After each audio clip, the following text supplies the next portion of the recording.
大家好，我是谢雷，我是金子。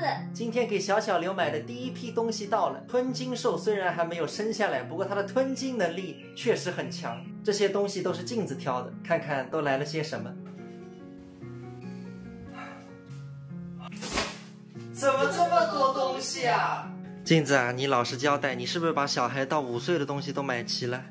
没有，这只是小孩刚刚出生要用的东西，而且我才买了一部分。现在养小孩确实金贵了。我问了我外婆他们，说以前有没有单独的婴儿床，还有很多小孩的用品，他们说都没有的。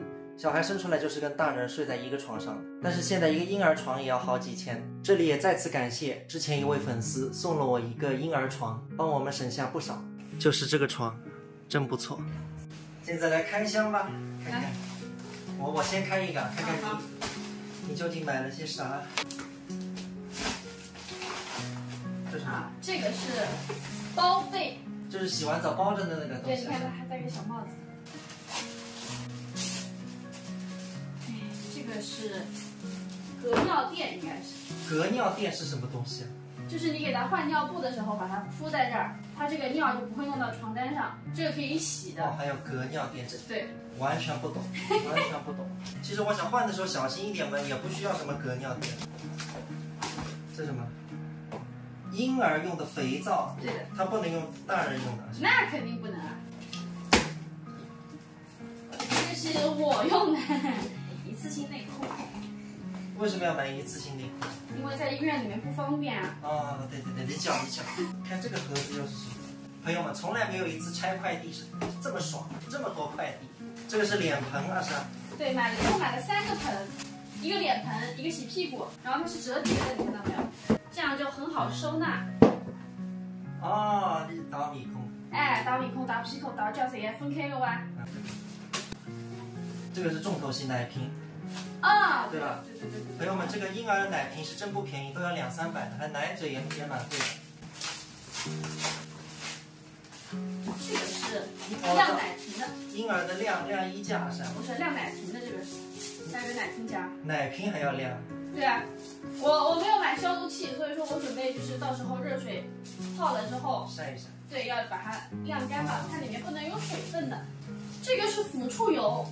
抚触油是什么东西？就是小孩洗好澡什么的，给他擦油，然后给他做一些就是排气操啊什么的时候，宝宝湿纸巾送的。这个是现在都很新式的东西。现在生活都精致了，我估计像我外婆以前他们那个年代，这些那东西肯定不会，根本少一半起码，一半都没有的。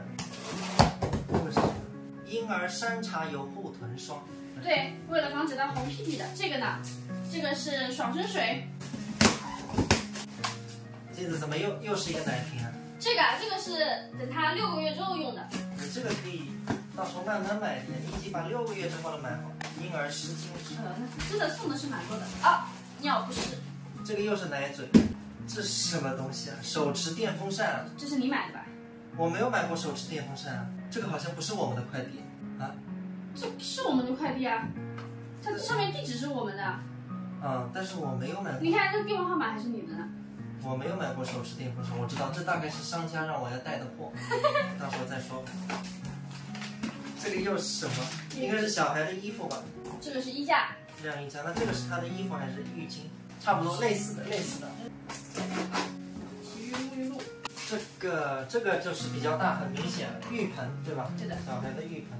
我记得我小时候洗是在我奶奶的洗菜盆里洗，是一个特别大的盆。然后我洗澡是那个白天就是洗菜的。那我是有一个专门的木盆的，它这上面好像还有温控的。你这个地方还可以挂这个。这个就先放在桌上吧，我们继续把其他的拆开来。这2件，这是一件衣服。小孩的衣服。这个是我用的产褥垫，这个是我之后打算放在床边的一个收纳的袋子。我反正已经彻底懵了。我今天Mark Demons。这里面应该是另外的2个盆。小孩的盆。这是今天最后一个快递了。这里面应该是一件52码，还有2件59码的。好吧，镜子要把这些东西整理一下呢，归类放一放。哦，终于把今天这批拆完了，还有很多在路上。这些都是我们在医院的一个宝妈群里，他们都要买这么多东西。而且我们买的已经算少的。我想问问评论区的朋友们，当初你们在要小宝宝的时候有没有买这么多东西啊？